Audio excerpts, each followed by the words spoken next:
భర్త ప్రాణం కోసం యమధర్మరాజునే ఎదురు తిరిగిన మహాపతివ్రత సావిత్రి. సావిత్రి తన భర్తగా సత్యవాన్ను ఎంచుకుంది.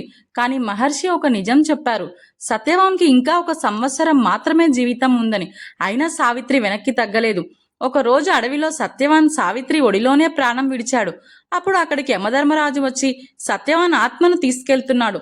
కానీ సావిత్రి యముడిని వెంబడించింది. ఆమె ధర్మం, భక్తి చూసి యముడు 3 వరాలు కోలుకోమన్నాడు. మొదట ఆమె తన అత్తమామలకు రాజ్యం రావాలని కోరింది. తర్వాత తన తండ్రికి వంశవృద్ధి కావాలని కోరింది. చివరికి ఒక తెలివైన కోరిక కోరింది, నాకు మరియు సత్యవాన్కు సంతానం కావాలి అని. అప్పుడు యముడికి అర్థమైంది, సత్యవాన్ లేకుండా అది ఎలా సాధ్యం.